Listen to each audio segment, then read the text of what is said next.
Hello everyone, আসসালামু আলাইকুম। Welcome to my another blog. কেমন আছো সবাই? আশা করি আল্লাহর রহমতে সবাই ভালো আছো। আমরাও আলহামদুলিল্লাহ ভালো আছি। গুড মর্নিং সবাইকে। সকাল সকাল উঠে পড়লাম আর উঠে চলে আসলাম নাস্তা তৈরি করতে। কতদিন রোজা ছিল, ভালোই ছিল। এই নাস্তা খাওয়ার প্যারাটা ছিল না, শুধু বাচ্চাদের জন্য কিছু একটা তৈরি করে দিলেই হতো আর কি। আর সকাল সকাল উঠে নাস্তা খেতে একদমই ভালো লাগে না, আবার না খাইলেও দেখা যায় অনেক প্রবলেম দেখা যায় গ্যাসের, তাই আর কি বাধ্য হয়েই খেতে হয়। আজকে আমি নাস্তার জন্য গলা রুটিটা তৈরি করতেছি, সবচেয়ে সিম্পল আর সহজ পদ্ধতির নাস্তা। আমি তোমাদের সাথে আগেও শেয়ার করছি যে এই সহজ নাস্তাটাই আমি সবচাইতে বেশি করি। ওই একার জন্য রুটি টুটি বানাতে এত বেশি ভালো লাগে না, তবে একদমই খাই না তা কিন্তু না, মাঝে মাঝে ইচ্ছে করলে খাই। আর বাচ্চারা সকালবেলা উঠা মানে নুডলস খাবে, ওরা এটা খুব পছন্দ করে। আর রুটি এত বেশি পছন্দ করে না, যেই রুটি আমি তৈরি করি একটু একটু খায় আর কি। সাথে একটু ডিম পোচ আর চা করে নিচ্ছিলাম। চায়ের মধ্যে রং চাটাই বেস্ট আমার কাছে মনে হয়। আমার কাছে কেমন লাগে জানি না, বাট রং চাটা খেতেও আমার কাছে বেশি ভালো লাগে, কেমন জানি একটা রিফ্রেশ ফিল হয়। আজকে কাজের অতটা চাপ নেই, আজকে জাস্ট নাস্তা তৈরি করব আর আমার হেল্পিং হ্যান্ড এসে ঘরবাড়ি পরিষ্কার করবে, দেন চলে যাব একটা দাওয়াতে। তাই আজকে রান্নার অতটা চাপ নেই, তো রিল্যাক্সে কাজ করা যাচ্ছে। তো নাস্তাটা তৈরি করে দেন আগে আমি নাস্তাটা টেবিলেই সেরে নেব। শীতের সময় তো যেখানে একটু রোদ আসতো সেখানে নাস্তাটা সেরে নিতাম, রোদে বসে নাস্তা করতে অনেক বেশি ভালো লাগতো। আর এখন তো সকালের দিকে এতটাই গরম লাগে যে যেখানে একটু রোদ থাকে পর্দা দিয়ে আগে রোদ দূর করতে হয়।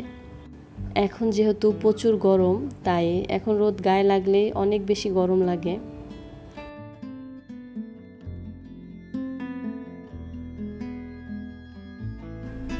আমি নাস্তাটা শেষ করে দেন বেডরুমে চলে আসছি। শীতের সময় দেখা যায় এখানে খুব মিষ্টি একটা রোদ আসতো, তাই এখানে বসেই বেশিরভাগ সময় নাস্তাটা আমার করা হতো। বাট এখন দেখো শীতের মতোই সুন্দর একটা রোদ আসছে, বাট এটা এখন মিষ্টি লাগে না, তাই আর কি অ্যাভয়েড করতে হয়। আর এখনকার রোদটা দেখো কত বেশি তেজ, অনেক বেশি গরম লাগে যখন সকালবেলা এই রোদটা ওঠে। তবে একদিক দিকে ভালোই হয়, এই রোদের কারণে খুব তাড়াতাড়ি ঘুম থেকে উঠে পড়তে হয়, বেশিক্ষণ ঘুমানো যায় না। তো বাহিরটা দেখছিলাম, চারিদিকে অনেক বেশি রোদ, রোদে মনে হচ্ছে সব কিছু পুড়ে যাচ্ছে, এত বেশি রোদ লাগছিল। এই অনেক বেশি গরমের সময়টাতে বাচ্চাদেরও অসুস্থ হওয়ার অনেক বেশি টেনশন থাকে। আর রোজাইনা তো একদমই গরম সহ্য করতে পারে না। ঢাকা তো এমনিতে কারেন্ট যায় না, যদিও 5 মিনিটের জন্য কারেন্টটা যায় তাহলে পাগল হয়ে যায়, সাথে সাথে চার্জার ফ্যান লাগে ওর। যাই হোক, বাসার সব কাজ গুছিয়ে দেন চলে গেলাম বাচ্চাদের নিয়ে কাজিনের বাসায়। আজকে কাজিনের ছেলের সুন্নতে খাতনা, তো গিয়ে প্রথমে কাজিনের ছেলের সাথে একটু আড্ডা দিলাম। যে কোনো অনুষ্ঠান করার আগেই সুন্নতের খাতনাটা বেশ কয়েকদিন আগেই হয়, যেন সুস্থ হতে পারে। তো ও মোটামুটি এখন অনেকটাই সুস্থ। আমাদের যেতে যেতে অনেক বেশি লেট হয়ে গেছে, তাই আমাদের বাসায় খাবার দিয়ে দিছে।